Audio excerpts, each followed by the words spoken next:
ಹೀಗಾಗಿ ನಾಯಕರ ಹೆಸರಿನಲ್ಲಿ ದೇಶದಾದ್ಯಂತ ಯಾವುದೇ ಪಕ್ಷ ಭೇದವಿಲ್ಲದೆ ತಿರಂಗ ಯಾತ್ರೆ ಮಾಡಬೇಕೆಂಬುದು ಕೇಂದ್ರ ಸರ್ಕಾರ ಹೇಳಿದೆ ಎಂದು ವಿಧಾನಸಭೆ ವಿಪಕ್ಷ ನಾಯಕ ಆರ್ ಅಶೋಕ್ ತಿಳಿಸಿದರು. ಸೇನಾಪಡೆಗಳ ಜೊತೆ ನಿಂತು ಬಲ ತುಂಬುವ ತಿರಂಗ ಯಾತ್ರೆ ಉದ್ದೇಶವಾಗಿದೆ.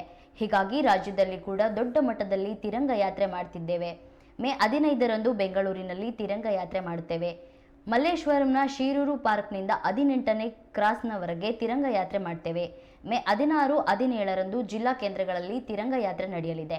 ಮೇ 18ರಿಂದ 23ರವರೆಗೆ ತಾಲೂಕು ಕೇಂದ್ರಗಳಲ್ಲಿ ನಡೆಯಲಿದೆ. ತಿರಂಗ ಯಾತ್ರೆಯಲ್ಲಿ ಯಾವುದೇ ಪಕ್ಷದ ಧ್ವಜ ಬಳಕೆ ಮಾಡಲ್ಲ ಎಂದು ಹೇಳಿದ್ದಾರೆ.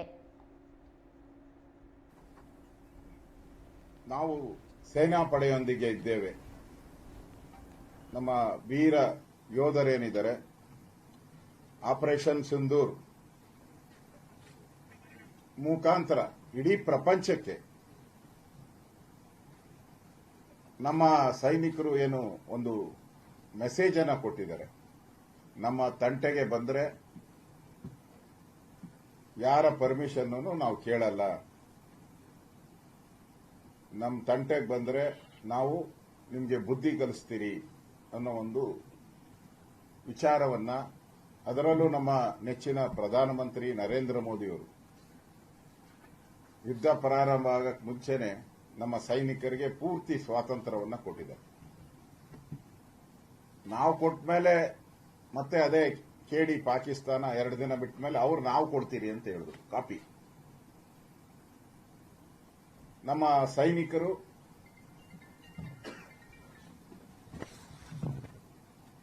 ಈ ಒಂದು ಹೋರಾಟದಲ್ಲಿ ಭಾರತದ ನಮ್ಮ ಜನಗಳ ರಕ್ಷಣೆ ಮತ್ತು ಭಯೋತ್ಪಾದನೆಯನ್ನ ಸಹಿಸಲ್ಲ ಅನ್ನೋದ್ರ ಬಗ್ಗೆ ಏನು ಒಂದು ಹೋರಾಟವನ್ನ ಮಾಡಿದ್ದಾರೆ.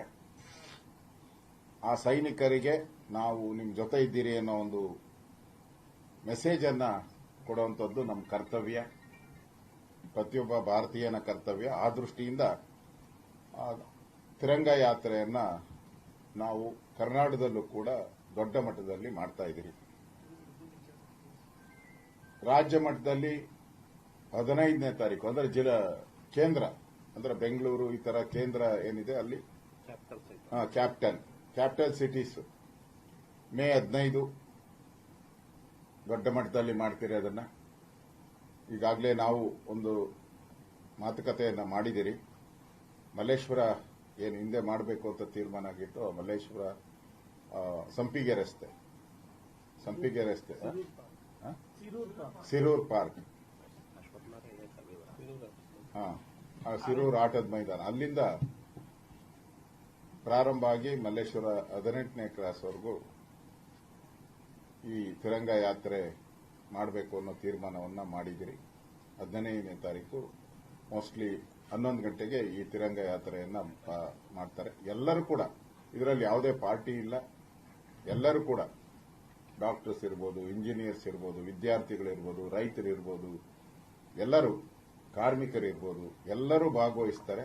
ಇದರಲ್ಲಿ ಯಾವುದೇ ಪಕ್ಷ ಇಲ್ಲ ಮತ್ತೆ ಯಾವುದೇ ಪಕ್ಷದ ಬ್ಯಾನರು ಕೂಡ ಉಪಯೋಗ ಮಾಡಂಗಿಲ್ಲ. ಒನ್ಲಿ ರಾಷ್ಟ್ರ ಧ್ವಜ.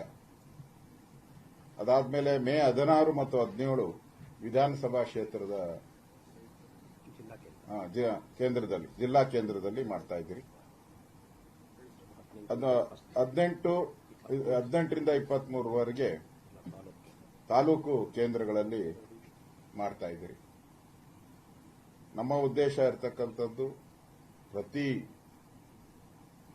ತಾಲೂಕಿರ್ಬೋದು, ಹಳ್ಳಿಗಳಿರ್ಬೋದು, ಎಲ್ಲ ಕಡೆನೂ ಕೂಡ ಇದನ್ನ ಮಾಡಬೇಕು ಅನ್ನೋ ಒಂದು ಸಂದೇಶವನ್ನ ನಾವು ಇಡೀ ರಾಜ್ಯದ ನಮ್ಮ ಕಾರ್ಯಕರ್ತರಿಗೆ, ನಮ್ಮ ಜನಗಳಿಗೆ ನಾವು ಕೊಡ್ತಾ ಇದ್ದೀರಿ. ಇದರಲ್ಲಿ ಯಾವುದೇ ಪಕ್ಷದ ಬ್ಯಾಡ್ಜ್ ಅನ್ನ ಉಪಯೋಗ ಮಾಡಬಾರದು ಅನ್ನೋದು ಕೂಡ ಸ್ಪಷ್ಟ ಸೂಚನೆಯನ್ನ ಕೊಟ್ಟಿದ್ದೀರಿ. ಈಗಾಗಲೇ ನಾನು ಹೇಳಿದ ರೀತಿ ದೇಶದಲ್ಲಿ ನಾವೆಲ್ಲರೂ ಕೂಡ ಒಟ್ಟಾಗಿದ್ದೀರಿ. ಒಟ್ಟಾಗಿ ಈ ಸಂದರ್ಭದಲ್ಲಿ ಸೈನಿಕರ ಜೊತೆ ನಾವೆಲ್ಲರೂ ನಿಂತಿದ್ದೀರಿ ಅನ್ನೋದು ಬಹಳ ದೊಡ್ಡ ಒಂದು ಸಾಧನೆಯನ್ನ ನಮ್ಮ ದೇಶ ತೋರಿಸಿದೆ. ಭಾರತದ ವಾಯುಪಡೆ ಸುಮಾರು 11 ಬೇಸ್ಗಳನ್ನು ಧ್ವಂಸ ಮಾಡಿದ್ದಾರೆ. ಭಾರತದ ತಾಯಂದಿರ ಸಿಂಧೂರ ಅಳಿಸಿದರೆ ಏನಾಗುತ್ತೆ ಅನ್ನೋದನ್ನ ವಿಶ್ವಕ್ಕೆ ತೋರಿಸ್ಕೊಟ್ಟಿದ್ರಿ. ಭಾರತದ ತಾಯಂದಿರ ಸಿಂಧೂರವನ್ನು ಮುಟ್ಟಿದ್ರೆ ಏನಾಗುತ್ತೆ ಅಂತ ಹೇಳಿ ವಿಶ್ವಕ್ಕೂ ತೋರಿಸಿದ್ರಿ, ಪಾಕಿಸ್ತಾನಕ್ಕೆ ಬುದ್ಧಿಯನ್ನ ಕಲಿಸಿದ್ರಿ. ಸುಮಾರು 100ಕ್ಕೂ ಹೆಚ್ಚು ಭಯೋತ್ಪಾದಕರು ಹತರಾಗಿದ್ದಾರೆ. ಪಾಕಿಸ್ತಾನದ ಭಯೋತ್ಪಾದಕ ಹೃದಯ ಸ್ಥಾನಗಳು ಅವೆಲ್ಲ ಇದ್ದಂಥದ್ದು ಧ್ವಂಸ ಆಗಿದೆ.